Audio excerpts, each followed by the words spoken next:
Hello, you've just stepped into Veloran, a place for minds that wander and wonder.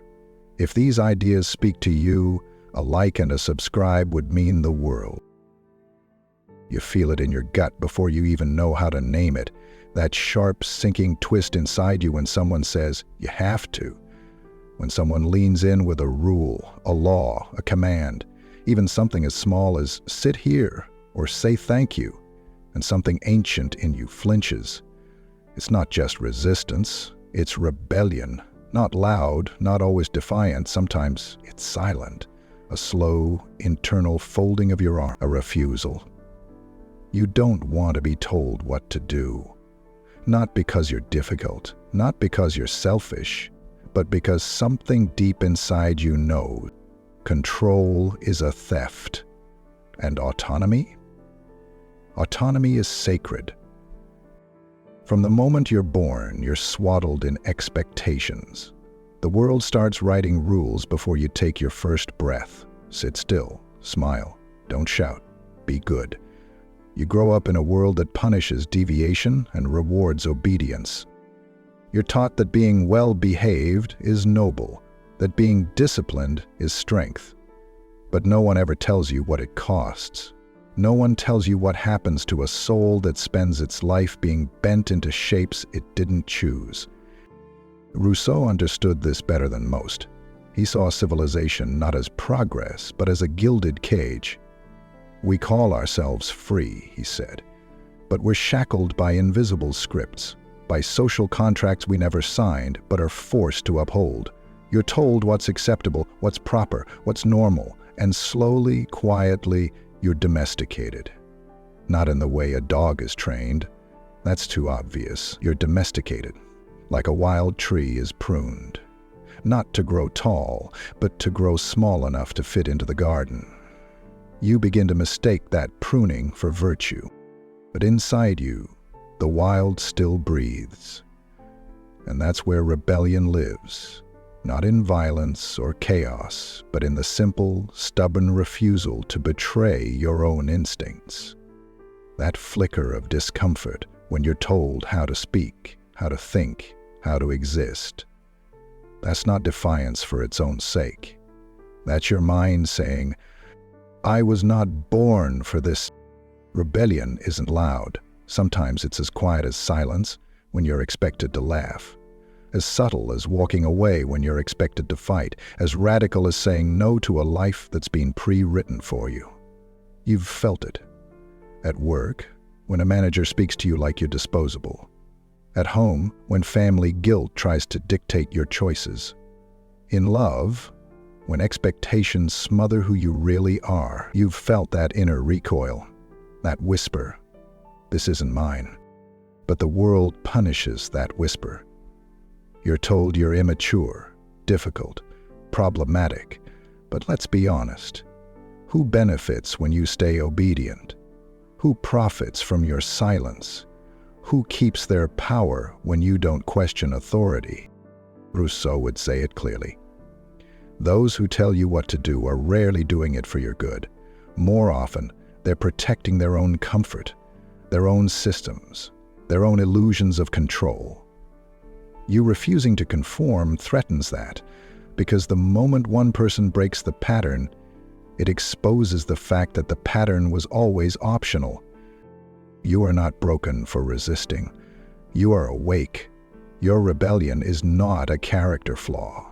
It's a survival instinct in a world that confuses conformity with peace. And peace is not the absence of discomfort.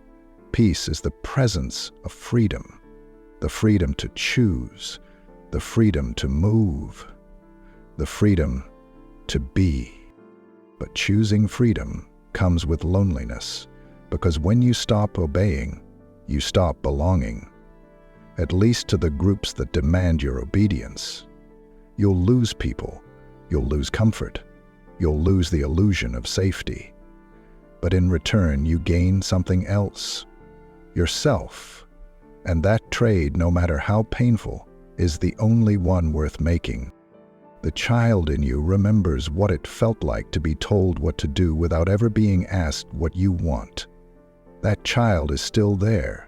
They flinch when they hear commands. They tense when they sense coercion. They've spent years learning how to mask their resistance, to smile when they want to scream, to nod when they want to walk away. But they haven't forgotten, and neither have you. You might think you're difficult. You're not. You're discerning. You're not a rebel without a cause. You're a rebel because you know that no one gets to write your life but you. The rules that suffocate you weren't built with you in mind. And the walls you're banging your fists against, they were never your home. They were your cage. Even the small rebellions matter. Saying no, quitting a job that eats your soul, refusing to fake interest in small talk, not answering that call from someone who drains you, walking away from a conversation where you're not heard. These aren't petty acts. They are sacred. They are you choosing to live a life that feels like your own. Rebellion is not about being angry. It's about being honest. And honesty is always inconvenient for those who profit from your silence. You can't be controlled when you're clear about what you won't tolerate. You can't be manipulated when you know what you stand for. You can't be used when you know your worth.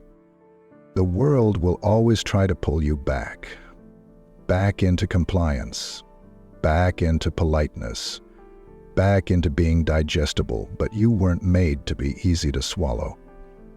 You weren't made to fit into molds. You were made to stretch, to evolve, to rupture what isn't working. And you don't need to burn it all down to be free. Sometimes you just need to stop pretending to be okay with what you're not, pretending to agree, pretending to belong, pretending that the chain isn't digging into your skin. Rousseau said that freedom is our natural state. Everything else is an illusion, and the longer you play along, the harder it becomes to remember who you were before the world told you who to be. But the good news? You're not too far gone. You can still hear that voice, the one that says, "This isn't it." That voice is your compass. Don't drown it out with distractions or guilt. Listen, because that voice is the part of you that remembers freedom. It remembers play, curiosity, silence. It remembers mornings when you weren't anxious, nights when you weren't tired of performing. It remembers who you were before shame crept in. You're not here to obey, you're here to live. And living requires disobedience, not for the sake of chaos, but for the sake of truth. Your truth, the one no one else can define, the one that might cost you comfort but will give you clarity, the one that might make you lonely but will make you real. And maybe you were never meant to be easily managed. Maybe you were meant to challenge the script, to ask the questions no one else dares to feel your own feelings without apology, to be the one who says, "No, that's not for me." Because sometimes the most dangerous thing you can do is listen to yourself. You've probably noticed how quickly people get uncomfortable when you assert your autonomy. Not in big dramatic ways, but in small moments. When you say no without a long explanation, when you choose a different path than the one your parents expected, when you speak up at work instead of nodding along, that tension you feel in the room, that cold pause after your sentence, it's not your fault. It's the cost of being real in a world built on roles. You weren't born to be liked, you were born to be free. But freedom is disruptive. Not because you're doing something wrong, but because you're doing something different. You're stepping out of the dance, and suddenly, everyone else's choreography looks forced. Your truth threatens the equilibrium, and most people would rather resent you than confront their own reflection. There's this quiet war that plays out every day, and most of the time you don't even realize you're fighting in it. It's not a war of guns or blood, but of control. Your boss trying to control your time, your partner trying to control your feelings, social norms, trying to control your choices, you're not crazy for feeling exhausted. You're in a constant negotiation between who you are and who the world needs you to be in order to function. The tragedy is, most people stop negotiating. They surrender. They trade their fire for peace, their clarity for comfort. They silence that inner voice that once screamed, "This isn't me." And they call that silence maturity. But maturity isn't surrender. Maturity is rebellion with wisdom. It's not about yelling louder. It's about walking away sooner. It's not about rejecting everything. It's about refusing what's untrue. It's when you stop trying to win the approval of systems that were never designed with your humanity in mind. Sometimes people call you selfish for choosing yourself. But think about that word, selfish. It's only ever used to describe people who stop complying, who stop people-pleasing, who stop pretending. Nobody calls you selfish when you abandon yourself to keep others comfortable. They call that loyalty. But what is loyalty if it means betraying yourself? There's this subtle way society gaslights you, rewarding you for compliance and punishing you for authenticity. You get praised for being agreeable, not honest, for being polite, not principled. You get promoted for keeping quiet, not for speaking truth. And somewhere along the line, you start mistaking obedience for goodness.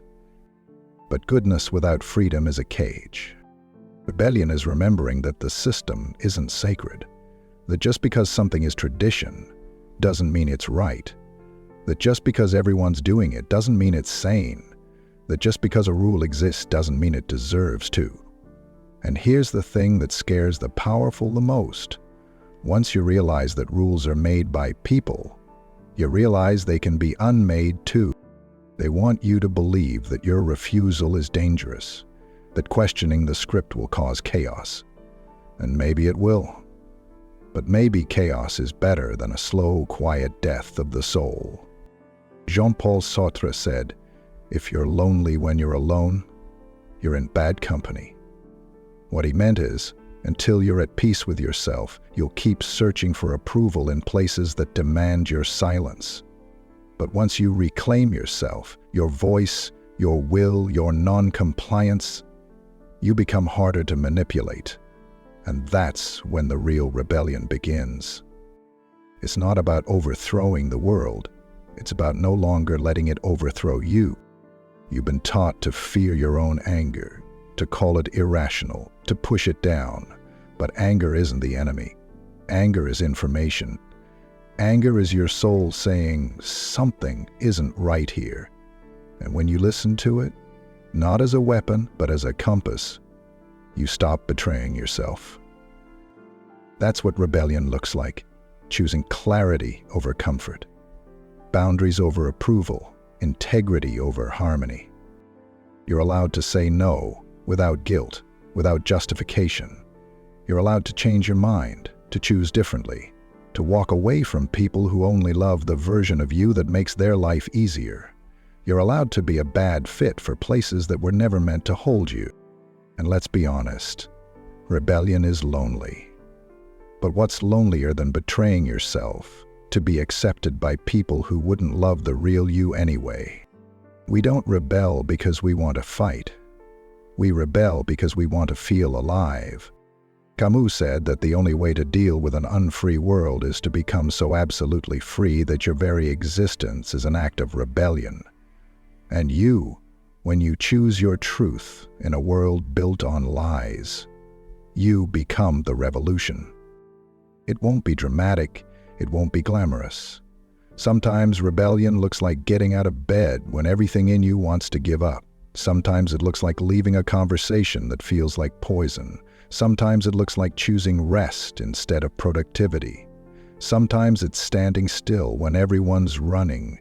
Sometimes it's letting go when everything in you wants to hold on just to prove a point. Rebellion is personal, intimate, unseen, but it changes everything. You weren't made to follow blindly. You were made to ask, why? And if the answer doesn't make you feel more human, more whole, more alive, you're allowed to walk away from it. You're allowed to build something else, even if you have to build it alone. The world doesn't need more obedient citizens. It needs more conscious rebels. People who don't burn down systems out of hatred, but walk away from them out of love. For truth, for life, for peace. And if all you can do today is say one honest no, then that's enough. That's a revolution in itself. Because that no carries the weight of every yes you'll finally get to choose freely. The yes to your values, the yes to your soul, the yes to the life that's waiting for you once you stop living by scripts written for someone else. So go, be difficult, be defiant, be free, not for the sake of being against the world, but for the sake of being true to yourself in it. Because in a world that's addicted to control, your refusal to be controlled is not a flaw. It's your power.